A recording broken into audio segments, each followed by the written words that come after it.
그녀가 법정에서 그렇게 말하자 우리 모두는 믿을 수 없어서 숨을 헉 하고 들이켰어요. 그는 임신을 가장한 여성에게 표적이 되었다고 말하는 전직 배철러 주인공이에요.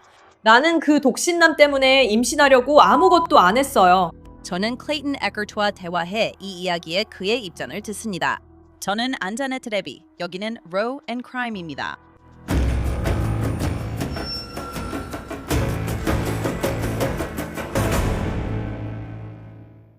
클레이튼 에커트는 더 배철러 시즌 26 출연 시 어느 정도 명성과 관심을 얻게 될 걸 알고 있었습니다. 그는 팬들도 얻었지만 쇼에서 주목받은 후 한 여성이 온라인으로 그에게 연락해 함께 일하고 싶다고 하면서 아무도 원하지 않아 관심도 받게 되었습니다. 그 무렵 클레이튼은 부동산 중개인이었습니다. 그에게 연락한 여성의 이름은 로라 오웬스였습니다. 클레이튼은 자신과 로라가 단 한 번 만나 일이 생겼고 그 결과를 알고 있다고 말합니다. 하지만 클레이튼은 자신과 로라 오웬스가 임신으로 이어질 만한 관계를 가진 적이 없다고 단호하게 말합니다. 클레이튼은 자신이 로라의 데이트 제안을 거절한 후 로라 오웬스가 자신의 아이를 임신했다고 주장했다고 말합니다. 그녀는 임신하지 않았습니다. 작년까지 주장했던 것과 달랐죠. 한번 보시죠. 알아요. 이건 정말 부적절하네요. 제가 당신을 부른 이유는 그게 진짜인지 모르겠다 했기 때문이에요. 저는 아직도 그 사람들이 뭘 발랐고 저에게도 발랐는지 정말 모르겠어요. 죄송해요. 이게 정말... 그리고 당신이 말했죠. 카운티에 보고가 들어갈 거예요. 여러분도 그거 아시죠? 이건 아침 7시도 되기 전이에요. 그리고 그 사람들은 총을 가지고 있어요. 제 말은 저는 정말로 제 인생에서 총을 본 적도 없어요. 그게 뭐든 간에요. 있잖아요. 아직 7시도 안 됐어요. 저는 그 남자랑 임신한 거 말고는 아무것도 안 했어요. 알겠어요. 제가 누군가를 죽일 것도 아니잖아요. 지금 들으신 목소리는 로라 오웬스가 2025년 초에 부모님과 함께 사는 집에서 스카츠데일 경찰이 수색영장을 집행할 때 한 말이었습니다. 그 발언은 판사가 민사재판에서 로라 오웬스가 클레이튼 에커트의 아이를 임신하지 않았다고 판결한 지 몇 달 후에 나온 것이었습니다. 그 판사는 로라 오웬스가 선서하에 거짓말을 하여 사기와 위증을 저질렀다고 판단해 마리코파 카운티 검사에게 조사를 의뢰했습니다. 그리고 판사는 오웬스가 증거를 조작했다고 믿었습니다. 2025년에 대배심은 로라 오웬스가 클레이튼의 아이를 임신했다고 거짓말을 하고 그 사실에 대해 선서하에 거짓말을 한 사기 혐의 등 7가지 혐의로 기소했습니다. 로라 오웬스는 2025년 11월에 두 번째 남성과 같은 일을 했다는 혐의로 대배심에 의해 두 번째로 기소되었습니다. 로라 오웬스는 모든 혐의에 대해 무죄를 주장했습니다. 오늘 그녀 대신 무죄 답변 절차를 진행해 드릴까요? 좋아요. 알겠습니다. 혐의와 권리, 낭독을 포기하십니까? 네, 공식적인 낭독을 포기하고 모든 혐의에 대해 무죄를 주장하겠습니다. 알겠습니다. 저희가 그녀를 대신해 무죄를 주장하겠습니다. 오웬스의 클레이튼 에커트 관련 재판은 2026년 1월 예정이었으나 열리지 않았고 그녀는 올해 두 번째로 새 변호사를 선임했습니다. 또 지난해 말엔 두 번째 피해자인 그렉 줄레스피와 관련된 7건의 추가 혐의가 제기됐습니다. 소르스키 씨, 여기 계신 김에 증거 게시 자료를 받으셨나요? 네, 지난주에만 약 6,000페이지 분량의 자료와 16개의 바디캠 영상을 검찰 측으로부터 받았습니다. 좋습니다. 그러면 검찰 측이 그 부분에 있어서는 비아의 요구에 잘 응답해 준 거군요. 네, 그렇습니다. 또한 로라 오웬스의 부모님과 그분들이 파산 신청을 시도하는 과정에서 벌어지는 계속되는 이야기도 있습니다. 오웬스의 부모님이 2025년에 제출한 파산 신청은 올해 초에 기각되었습니다. 로라 오웬스의 아버지 로는 파킨슨병과 싸우고 있습니다. 그는 수십 년 동안 샌프란시스코에서 일한 전설적인 토크 라디오쇼 진행자입니다. 로라도 파산 신청을 했으며 그녀의 사건은 많은 사람들의 의문을 불러일으켰습니다. 그녀는 여전히 승마 활동에 참여하고 있지만 클레이튼 에커트에게 갚아야 할 판결금을 낼 수 없다고 주장하고 있기 때문입니다. 좋아요. 그럼 이 이야기를 직접 당사자에게 들어보죠. 클레이튼 에커트를 모셔보겠습니다. 그는 이 사건의 피해자 중 한 명입니다. 그리고 클레이튼, 먼저 어떻게 지내고 계신가요? 함께 해주셔서 정말 감사합니다. 특히 재판이 2026년 7월로 연기된 상황에서 어떻게 지내고 계신지 궁금합니다. 솔직히 말씀드리면 저는 정말 잘 지내고 있습니다. 이건 여러 해에 걸친 긴 경험이었지만 정말로 모든 것이 제 눈에는 아주 좋아졌습니다. 작년에 우리가 법정에서 이겼고 그녀가 기소를 위해 카운티 검사에게 회부된 그 순간부터였습니다. 그게 정말로 제 입장에서는 제 참여에 있어서는 끝이었습니다. 저는 그때부터 그녀가 카운티 검사와 매일 싸워야 할 거라고 느꼈습니다. 그건 결코 재미있는 싸움이 아니죠. 그래서 이제는 승리가 계속 쌓이고 있는 거죠. 저도 조금은 물론이죠. 그러니까 1월에서 7월로 미뤄야 한다는 게 좀 속상했어요. 지금 우리가 가진 일정이 그런 것 같아요. 하지만 그건 그들이 혐의를 2배로 늘렸기 때문이에요. 그래서 제게는 이제 모든 것이 함께 진행되고 있고 정의가 실현될 거라는 좋은 신호처럼 느껴져요.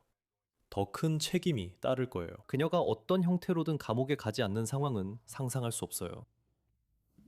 맞아요. 분명히 이제는 혐의도 2배가 되었고 피해자도 2명이에요. 이제 클레이튼 씨 혼자만의 일이 아니에요. 이제는 마리코파 카운티에서 2번째 남자인 그렉 질레스피와 관련된 혐의도 있어요.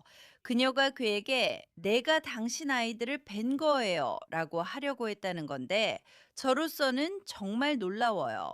괜찮으시다면 2023년으로 돌아가서 어떻게 로라 오웬스를 만나게 되었는지 말씀해 주세요. 네, 그녀가 저에게 링크드인으로 연락을 했어요. 그녀는 제 중개업체에 연락을 하려고 했다고 말했죠. 그때 저는 자격증을 막 땄고 그녀가 당신네 사무실 누구와도 연락이 안 돼요. 꼭 함께 일하고 싶어요. 라고 했어요. 여러분의 일이 정말 대단하다고 생각해요. 사실 그게 처음부터 경고 신호였어야 했어요. 왜냐하면 제가 다니던 회사, 그러니까 중개업소가 나쁘진 않았지만 세계적으로 유명하다거나 동네에서 꼭 가야 하는 중개업소로 알려진 곳은 아니었거든요. 그래도 저는 신이 났어요. 저는 바로 자격증을 땄어요. 그 시점 직전에요. 그리고 생각했죠. 여기 내 첫 번째 고객이구나. 내가 TV에 나왔던 덕분에 고객을 얻게 됐네. 그래서 저는 그녀에게 제 정보를 보냈고 그녀는 처음부터 굉장히 들이댔어요. 하지만 저는 괜찮아. 나는 전문적으로 대할 수 있어. 라고 생각했죠. 그리고 저는 계속 전문적으로 대했어요. 그러다 어느 날 밤, 제가 약간 취했을 때였어요. 조금 피웠거든요. 그리고 제가 취해 있을 때 그녀가 저에게 문자를 보냈어요. 처음에는 순수한 내용이었죠. 그런데 갑자기 도발적인 사진을 보냈어요.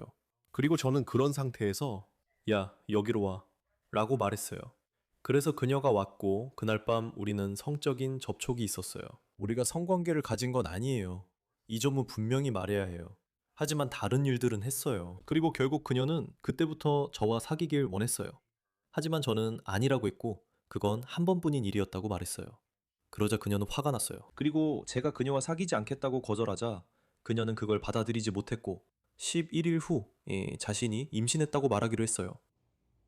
이 상황에서 저를 당황하게 만드는 건 누군가의 아이를 임신했다고 말하려면 적어도 친밀한 관계가 있었어야 하잖아요. 실제로 그러니까 성관계를 가져야 하잖아요.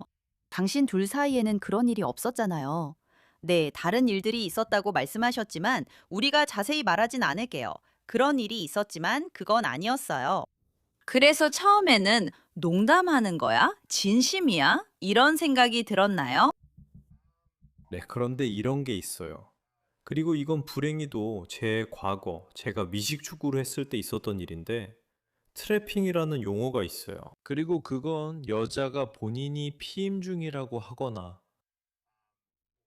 어쩌면 정말로 먹고 있을 수도 있고 아닐 수도 있는데 결국에는 1라운드 지명감이 될 만한 남자나 돈이 많은 남자에게 임신을 하게 되는 거죠. 그건 제가 NFL에 진출한 동료들에게 실제로 일어난 일입니다. 여자들이 나 피임약 먹고 있어 라고 했지만 결국 임신했어요. 그리고 이제 그들은 그 운동선수로부터 돈을 받게 되는 거죠. 그래서 그녀가 저한테도 똑같이 했다고 생각했어요. 그건 운동선수들이나 유명 인사들에게 익숙한 용어이자 현상이었어요. 어떤 여성들은 남성에게서 그런 자원을 얻고 싶어 하거든요. 그래서 그들은 그 남자의 아이를 갖게 됩니다. 그래서 저는 그녀가 제 정액을 가지고 화장실로 달려가서 직접 자기 안에 넣었을 수도 있다고 생각했어요. 그래서 그게 제가 걱정했던 부분이에요. 예전에 그런 일이 일어나는 걸 본 적이 있어서 이제는 제가 이런 일의 희생양이 될 차례라고 생각했죠. 와, 그래서 당신은 세상에, 이런 트래핑 수법 때문에 그녀가 정말 내 아이를 임신했을 수도 있겠다라고 생각하셨군요. 네. 이런. 혹시 그녀가 당신이 더 배철러에 출연했다는 걸 알고 있었다는 어떤 징후라도 있었나요?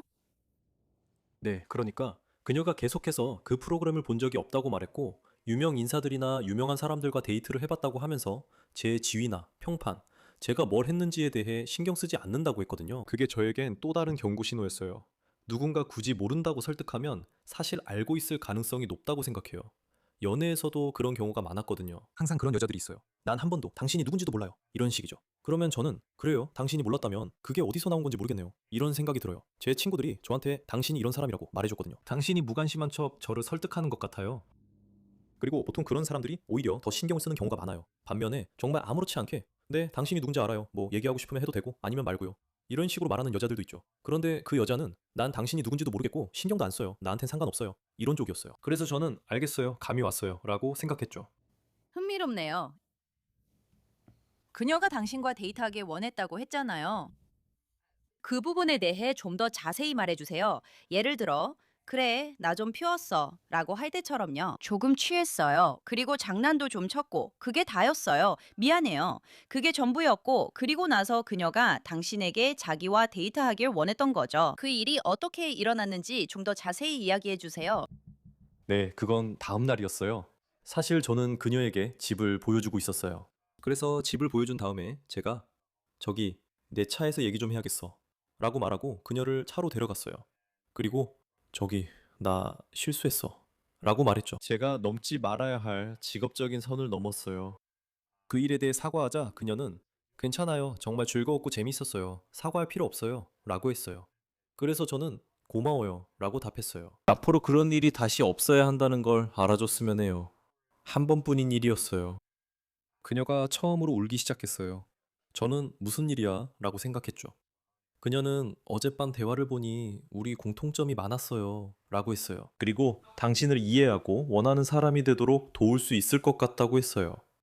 그녀는 한 번만 기회를 주세요. 라고 말했습니다. 그래서 저는 좋은 대화였지만 더는 만남이나 데이트를 이어가고 싶지 않아요. 라고 말했어요. 그래서 그녀는 제 차 안에서 계속 저에게 애원했어요. 제발, 제발, 제발, 한 번만 기회를 주세요. 라고 했죠. 그리고 결국 그녀가 5번, 6번 정도 부탁한 끝에 저는 정중하게 거절했어요. 마지막에는 로라, 아니라고 하면 아니야. 그만 물어봐. 라고 말했어요. 내가 아니라고 했는데도 계속 묻는 건 나를 무시하는 거야. 그리고 이제 나는 점점 화가 나고 있어.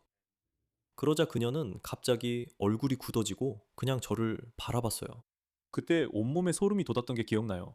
그녀가 저를 바라본 그 표정은 마치 그녀 안에서 뭔가가 밑에서부터 올라온 것 같았어요. 정말 이 세상 것이 아닌 느낌이었어요. 그리고 그녀는 저를 바라보면서 이렇게 말했어요. 아니야, 이해해. 그리고는 좋은 하루 보내 라고 말하고 제 차에서 내려 문을 닫았어요. 그때 저는 저게 뭐였는지 모르겠지만 저게 끝은 아닐 거야. 그게 뭐든 간에 라고 생각했던 게 기억나요. 저는 그 일이 그렇게까지 될 줄은 전혀 몰랐어요. 하지만 정말 이상한 만남이었죠. 그래서 시간이 좀 지나고 그녀가 당신을 상대로 소송을 제기했어요. 그리고 그게 친자 확인 소송 같은 거였죠. 그녀는 기본적으로 당신이 아빠라고 주장하는 거예요. 돈을 달라는 거죠. 그런데 당신의 지지자들이나 다른 피해자들은 그녀에겐 이건 돈 문제가 아니라고 말했어요. 하지만 그녀는 당신을 법정에 데려갔고 양육비 같은 걸 요구했어요. 그러니까요. 분명히 그녀가 그렇게 했죠. 그러니까 그녀가 소송을 제기했잖아요. 그건 큰 결심이고 정말 중요한 일이에요. 그래도 돈 때문은 아니에요. 저와 이전 피해자들 사이에서 밝혀낸 건 그녀가 이런 행동을 하는 건 자기 혐오나 남성에 대한 증오에서 비롯된다는 거예요. 남자들이 그녀를 거절하면 그녀는 자신이 느끼는 만큼 그들도 괴롭게 느끼게 하려고 그들을 파괴하려고 해요. 이건 자기애와도 관련이 있어요. 제 생각에 그녀는 자기애가 많이 부족한 것 같아요. 그래서 그녀는 기본적으로 자신이 아픈 만큼 다른 사람들도 아프게 만들려고 하는 괴롭히는 사람이에요. 불행하게도 그녀는 가족의 도움을 받고 있는데 제 생각에 그 가족들도 비슷한 신념을 가지고 있는 것 같아요. 그래서 그녀는 도움을 받았어요. 하지만 이건 돈의 문제가 아니에요. 그녀가 돈이 있거나 있었던 건 단지 그녀의 가족이 매우 부유했기 때문이에요. 그래서 그녀는 남자들을 법정으로 끌고 가서 아무런 사실적인 증거도 없이 괴롭힐 수 있었고 그들을 지치게 만들어서 자신보다 더 빨리 돈이 떨어지게 만들 수 있었어요. 그게 그녀가 오랫동안 해온 일이에요. 그래서 다행히도 저는 금전적으로 맞설 수 있었고 물러서지 않았어요. 이제 그녀의 자금줄도 말라버렸지만 한참 전에 이미 대중의 신뢰도 잃었어요. 다시 말하지만 이제 그녀는 수십만 달러를 들여 카운티 변호사와 싸우고 있습니다. 결국 이건 돈 문제가 아니었어요. 이건 단순히 그녀가 남성들에게 통제력을 행사하고 그들의 재정적 자원을 빼앗고 힘을 빼앗는 것에 더 가까웠어요. 와, 당신은 그녀 가족이 도왔다고 했죠. 그러니까 우리는 그녀의 아버지가, 그러니까 그분이 정말 다양한 여러 가지 건강 문제를 가지고 있다는 걸 알고 있잖아요. 그분은 샌프란시스코의 KGO에서 토크 라디오 쇼 진행자로 일할 때 정말 많은 보수를 받으셨잖아요. 제 생각에 그분은 꽤 괜찮은 연금을 받고 계신 것 같아요. 대부분의 사람들은 한 달에 2만 달러의 연금을 받는다면 정말 기뻐할 거예요. 그런데 지금 그분이 파산 신청을 했다고 들었거든요. 아직도 그게 잘 이해가 안 되고 어떻게 된 일인지 알아보려고 하고 있어요. 고펀미도 진행 중이에요. 그래서 저는 사실 모든 걸 완전히 이해하지는 못하겠어요. 뭔가 더 있는 것 같다는 생각이 들어요.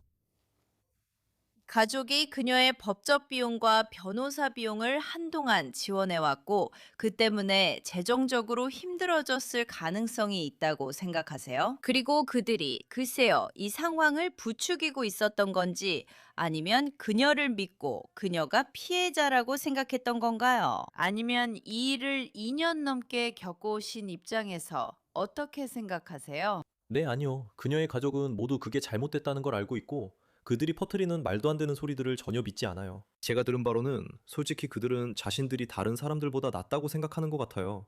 그들은 자신들이 마치 초인이라고 믿고 있어요. 이를테면 아버지는 명성이 있었고 어머니도 성공한 홍보인이었다고 해요. 그래서 그들은 평범한 사람을 무시하는 경향이 있습니다. 솔직히 자신들이 대부분보다 낫다고 생각하죠. 네, 그들은 그런 이유로 자신들이 무적이라고 생각해요. 오랫동안 영향력과 돈도 있었죠. 그래서 그들은 많은 말도 안 되는 일에서 빠져나올 수 있었고 그런 일들을 만들어내기도 했어요. 그리고 결국에는 기껏해야 가벼운 처벌만 받고 끝나기도 했죠. 이 가족은 책임을 진 적이 없었어요. 돈이나 영향력으로 해결할 수 있었기 때문이죠. 샌프란시스코에서 영향력이 컸어요. 그리고 그렇게 강력한 인맥을 가지고 있었죠. 그래서 그들은 그런 것들을 이용했어요. 그래서 클레이튼 있잖아요. 법률 수수료와 법률 비용에 대해 이야기해보죠. 이게 결코 저렴하지 않잖아요. 그래서 이런 싸움을 해야 했던 거죠. 알다시피 저는 마이크 마리치니를 아는데 그를 위해 고펀드미가 만들어졌고 그는 이 싸움에서 자기 쪽에서는 이겼어요. 그 점은 정말 다행이죠. 그러니까 어떻게 이런 비용을 감당할 수 있었나요? 왜냐하면 저는 변호사를 고용해서 소송을 해야 한다는 것 자체가 상상도 안 되거든요. 그러니까 만약 누가 저한테 당신이 내 아이의 아버지고 당신은 어머니예요. 어떤 상황이든 그렇지만 저는 정말 그럴 리 없다고 생각해요. 그래요. 그러니까 도대체 어떻게 이런 일을 감당할 수 있었던 거예요? 네, 그러니까 솔직히 말해서 저는 모든 일에는 다 이유가 있다고 굳게 믿는 사람이에요. 그리고 그녀가 저한테 이런 일을 시도했다면 아마 더 배철러 출연 전이었겠지만 그때도 시도하지 않았을 거예요. 저는 경제적으로 이런 모든 일을 겪으면서 스스로를 부양하고 버틸 수 있는 상황이 아니었을 거예요.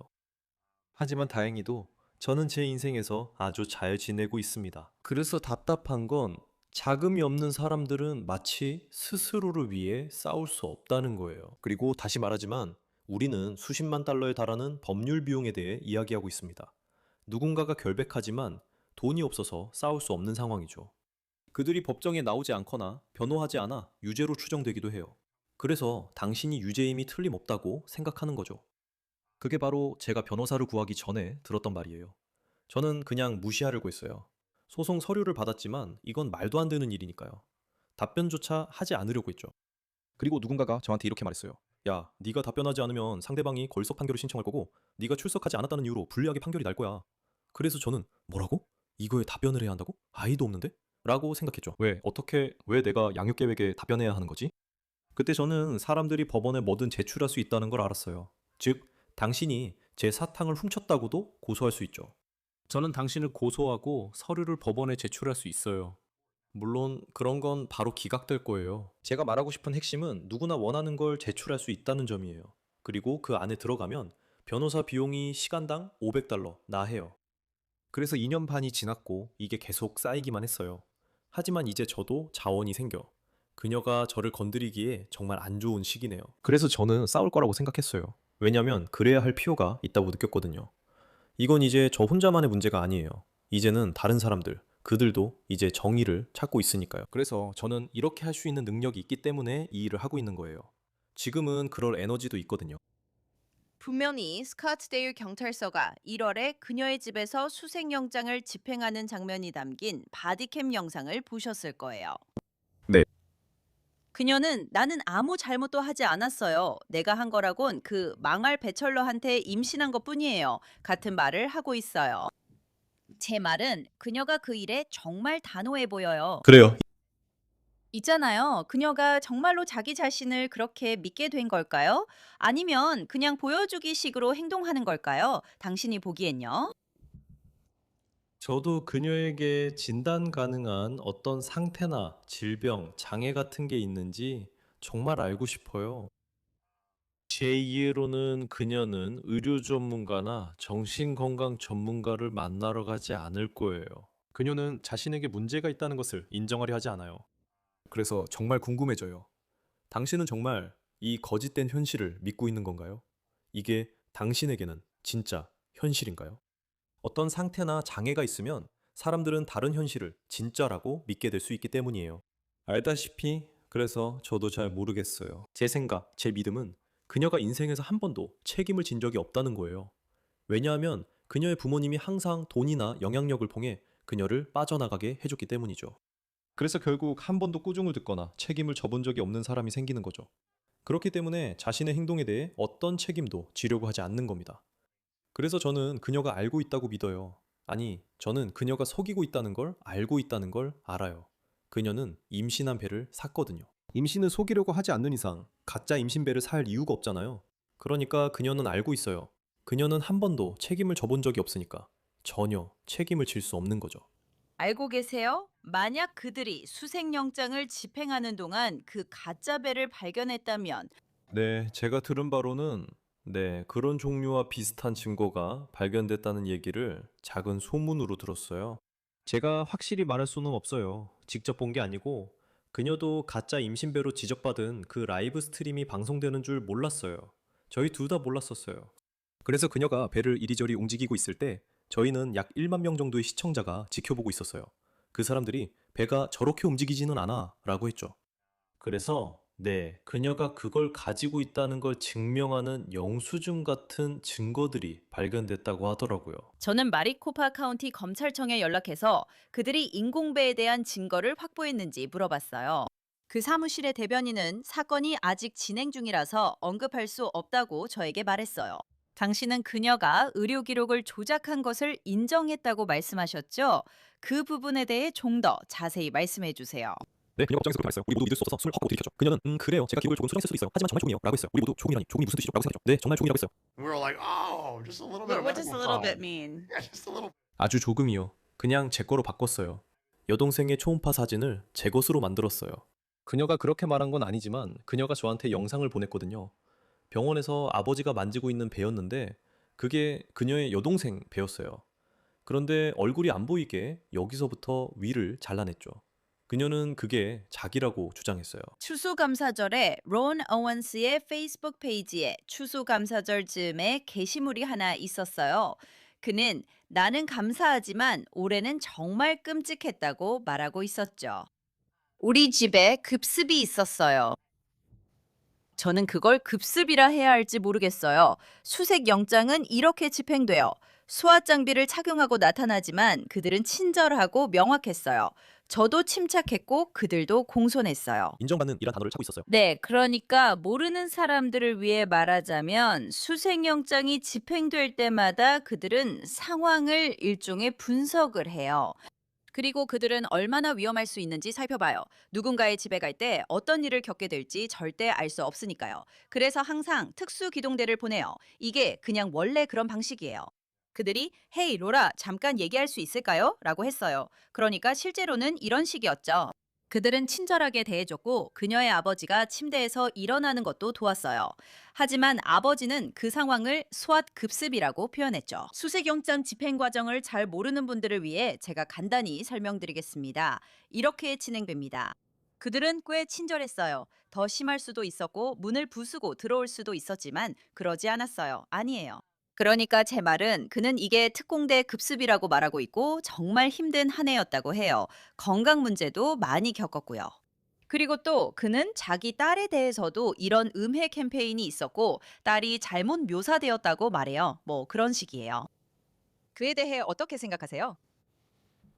네, 마지막에는 괜찮으시면 고펀드미에 기부해달라고도 했어요. 맞아요. 그게 마치 돈을 뜯어내려는 것 같아요. 그냥 우리는 정말 힘들어요. 여기 이런 말도 안 되는 이야기들을 늘어놓고 그러고 나서 슬픈 사연을 들려주는 거죠. 그리고 이제 여러분이 이 모든 걸 돕기 위해 돈을 내길 바랍니다.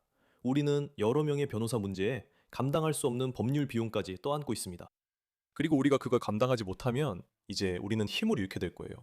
그래서 그 글을 그 사람이 직접 썼는지도 모르겠어요. 아마도 그건 로라나 그녀의 어머니가 한 일일 거예요. 정말 한심하죠. 그 사람들이 불쌍한 사연을 만들려는 것 같아요. 웃긴 건 고펀드미에서 몇백 달러 모였더라고요. 처음에는 6자리 수 정도 모였던 것 같아요. 정말 안타까웠어요. 왜냐하면 이 가족이 이런 돈을 법적 비용에 쓰면서 사실상 치료비에 쓴다고 해도 결국 사람들을 속이고 있는 거잖아요. 그래요. 하지만 그 치료비로 쓰는 돈도 결국은 법적 비용을 내는 데 썼을 거잖아요. 그러니까 결국 어떻게 돈을 섞든 간에 이 돈을 받을 자격도 없고 결국 그녀의 일에 쓰이게 되는 거죠. 근데 그걸 보고 나서 마지막 고펀드미에서는 겨우 300달러밖에 못 모았더라고요. 그래서 저한테는 오히려 마음이 좀 따뜻해졌어요. 이제 아무도 너희 말을 믿지 않는구나 이런 생각이 들었죠. 이제 정말 마지막 단계에 온 거죠. 이제는 동전까지 긁어 모으려고 애쓰고 있고 아무런 힘도 없는 상태예요. 클레이튼, 많은 지지를 받고 있는 거 알아요. 그런데 주로 남성들이 나타나서 나도 네 입장이 어떤지 알아 라고 말하는 건가요? 아니면 여성들의 지지도 많이 받고 있나요? 그러니까 누가 당신을 지지하고 있나요? 네, 제 생각에 만약 제가 추측해야 한다면 아마 97% 정도가 여성일 거예요. 네. 제 인스타그램 팔로워들을 보면 인구 통계를 확인할 수 있어요. 비율을 볼 수 있는데 제 팔로워 중 93%가 여성이고 7%가 남성이에요. 아마 그 비율이 맞을 겁니다. 그녀가 저를 비방하려고 소셜미디어를 썼으니까요. 그래서 제 팔로워들이 힘을 합쳐 저를 지지하고 함께하기로 했고 이제 정의를 추구하고 있어요. 저는 이 운동이 여성들이 주도한다는 점을 강조하고 싶어요. 이렇게 말하는 이유는 여성들에게 정말 감사하기 때문입니다. 또한 한 여성의 행동이 모든 여성에게 원한을 품게 했다는 뜻은 아니에요. 제가 이 점을 강조하는 이유는 저를 남성 권리 운동가로 보거나 여성을 싫어하고 역 미투 운동을 원한다고 오해하는 사람들이 있기 때문입니다. 하지만 저는 전혀 그렇지 않습니다. 저는 남성 권리 운동가들을 좋아하지 않아요. 그들을 지지하지도 않아요. 저는 평등을 지지합니다. 저는 단지 남성들이 피해자가 되었을 때 믿어주길 바랄 뿐이에요. 저는 모든 사실이 밝혀지기 전에는 잠시 멈추고 판단을 미뤄야 한다고 생각합니다. 유죄 추정이 아니라 무죄 추정이 필요해요. 그리고 그게 바로 이 모든 일이 처음 터졌을 때 저에게 일어난 일이에요. 모두가 저 사람은 나쁜 놈이야, 유죄야, 저 사람이 더 배철러해서 저랬잖아 라고 했죠. 그래서 저는 사람들이 잠시 멈추길 바라고 모든 사실이 드러나기 전까지는 판단을 유보하자고 말하고 싶어요. 하지만 모든 여성을 다 믿어야 한다거나 모든 남성을 다 믿어야 한다고 생각하지도 않아요. 우리는 진실을 믿어야 해요. 그리고 그러려면 사실이 드러날 때까지 인내심을 가져야 하죠. 그래서 저는 이 점을 강조하고 싶어요. 만약 여성들이 없었다면 저는 지금처럼 지지를 받지도 못했고 이만큼 오지도 못했을 거예요. 저는 그 점을 잘 인식하고 있고 정말 감사하게 생각합니다. 또 이게 진행 중인 운동이 아님을 알았으면 해요. 정말 저는 여성 없는 세상은 상상도 할 수 없어요. 그건 끔찍할 거예요. 이런 생각 때문에 가끔 곤란한 상황에 처하기도 하죠. 연애 예능이나 이런 상황에서 농담이지만 제가 여성을 너무 좋아할 수도 있어요. 근데 저는 이렇게 생각해요. 여성들은 정말 아름답고 정말 제가 가진 것과 받은 응원에 너무 감사해요. 만약 남자들만 있었다면 이런 움직임도 없었을 거고 아마 저는 빚더미에 앉아 있었을 거예요. 그리고 싸움에서 지고 있었겠죠. 아마 완전히 다른 결과가 나왔을 거예요. 맞아요. 그 일로 여성 지지자들이 더 늘었을 것 같아요. 농담이에요. 그냥 놀리는 거예요. 어떤 이유들은 가볍게 받아들여야 해요. 이건 심각한 문제이긴 하지만 그래도 맞아요. 저도 그런 순간을 찾으려 노력했어요. 웃으며 괜찮아질 거야 라고 생각했고 실제로 괜찮아졌어요. 지금은 정신 상태가 좋아요. 그리고 이전 피해자들이 이제 법정에서 자신의 목소리를 내고 마침내 정의를 찾는 모습을 보게 돼서 더 기쁩니다. 정말 멋진 일이에요. 맞아요. 웃지 않으면 울게 된다고들 하잖아요. 클레이튼, 저와 이야기해 주셔서 정말 감사해요. 이야기 나눌 수 있어서 정말 좋았어요. 그리고 저희는 이 이야기를 계속해서 아주 면밀히 지켜볼 거예요. 정말 감사합니다. 시간 내주셔서 정말 감사합니다. 클레이튼 에커트는 인스타그램에 글을 올리고 로라 오웬스가 남성에게 학대당한 경험에 대해 이야기하는 테드 강연을 삭제해달라는 캠페인을 시작했습니다. 당신의 짐을 도와줬던 당신 뒤에 앉아있는 남성의 큰 목소리입니다. 그는 끊임없이 흐느끼는 여성에게 말을 걸고 있습니다. 그는 그녀에게 모욕적인 말을 퍼붓고 그녀를 깎아내리고 있습니다. 그리고 그녀가 더 많이 울수록 그의 말은 더 거칠어집니다. 그녀는 눈물로 제대로 대답하지 못하고 있습니다. 제 이름은 로라 오웬스입니다. 저는 이 이야기의 영웅이 아니었고 22H 좌석에 울고 있던 여자였어요. 그 이야기는 클레이튼이 아니라 로라와 데이트한 다른 남자에 관한 것으로 그는 로라의 말이 사실이 아니라고 주장합니다. 최근 로라 오웬스는 합의조정회의에 출석해 플리바겐 제안을 받았습니다. 우리는 이 사건에서 당신에게 제안된 플리바겐에 대해 논의할 것이고 당신은 그에 대해 질문할 수 있습니다. 또한 이 사건에서 당신이 가진 선택지들과 가능한 처벌 범위에 대해서도 이야기할 것입니다. 그래서 저는 당신과 함께 그 모든 내용을 하나씩 살펴보려고 합니다. 그리고 시작하기 전에 저에게 궁금한 점이 있으신가요? 지금은 없습니다. 감사합니다. 하지만 로라 오웬스는 흥정할 기분이 아니었어요. 그녀의 새 변호사는 증거 검토 시간을 더 달라고 요청했고 클레이튼 에커트는 이를 시간 끌기 전략이라 불렀습니다. 제가 집중하고 싶은 가장 중요한 점은 그녀가 지연한 전력이 있기 때문에 단순히 플리바겐 기한을 연장하지 않겠다는 것입니다. 그녀는 이미 그렇게 해왔고 지금 벌써 6번째인지 7번째인지 하는 변호사를 쓰고 있어요. 이 상황은 계속될 것이고 제 이해로 그는 몇 달 전 이 사건에 합류했습니다. 이건 마지막에 자료 접근 불가를 주장하려는 시도로 보입니다. 제 생각에는 자료에 접근할 수 없었다면 첫날부터 접근하려고 했어야 합니다. 그리고 매일매일 그 증거를 확보하기 위해 계속해서 확인했어야 합니다. 저도 적법한 절차를 존중하지만 제게는 이것이 그녀의 전략을 그가 이어받아 시간을 끄는 것처럼 느껴집니다. 벌써 3년이 지났고 이제 지쳤어요. 저도 우리 모두가 지쳤다는 걸 알아요. 그리고 엄청난 증거들이 있어요. 너무나도 명백하죠. 그녀는 법정에서 의료 사기를 인정했어요. 또 몇 가지 거짓말도 인정했어요. 이건 명백한 사건이에요. 그녀는 유죄입니다. 이걸 질질 끌면서 테라바이트 분량의 정보가 뭔가를 바꿀 거라고 말할 이유가 없어요. 하지만 제일 중요한 건, 그리고 저도 답은 모르겠지만 제 생각엔 약간의 상식이에요. 언제 들어왔어요? 자료를 처음 받은 게 언제였어요? 이 자료에 접근하려고 얼마나 노력했나요? 변호사라면 매일 확인해야 한다고 생각합니다. 마지막에 시간이 부족했다고 하는 건 지연시키는 것처럼 보입니다. 오웬스는 7월 중 다시 법정에 나올 예정입니다. 이번 Row and Crime 에피소드 마치겠습니다. 저는 안자네 립입니다. 함께해 주셔서 감사합니다. 다음에 뵙겠습니다.